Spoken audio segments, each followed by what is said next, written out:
Hello, I'm David Heckler, Executive Editor of Corporate Counsel Magazine, and I'm here with Bob Gogel, who's the Chief Executive of Integreon, a legal process outsourcing company. It's been around for more than a decade in this field, which is actually a long time in this fast-growing and very new subject area.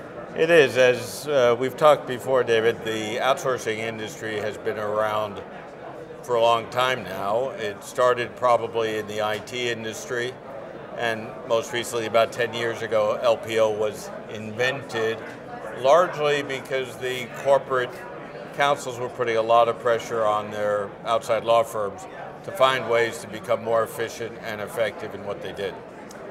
Now, Bob, a lot of people who may not know a great deal about LPO's legal process outsourcing hear about onshoring and offshoring, and they're wondering whether they should be doing one or both.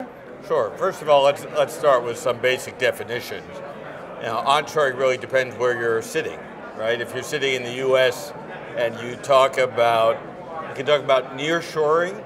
So, for example, in New York, we could nearshore to Fargo, North Dakota. In London, we nearshore to Bristol. When we talk about offshoring, we typically talk about doing work either in the Philippines or in India, depending on the situation. So that's the definitions of the three terms. I think it really depends, David, on what it is that you're trying to accomplish.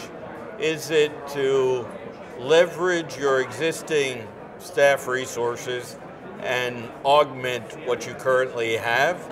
And if you've never gone offshore and just don't want to put one foot in the ground, then I'd probably say start with some nearshoring or onshoring close by. If you've got other experience in your company, particularly in the IT area, go talk to your CIO and understand how they've dealt with this issue of outsourcing broadly. More sophisticated and experienced companies say, look, we understand it, we can get more leverage, there's greater, sometimes, labor arbitrage by going offshore, and that's really what drives the decision for most GCs and other legal advisors.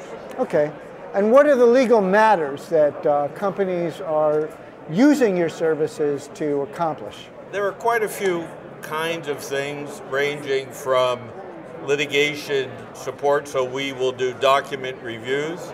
Some document reviews can go onshore and stay onshore and are required to stay within, for example, the US.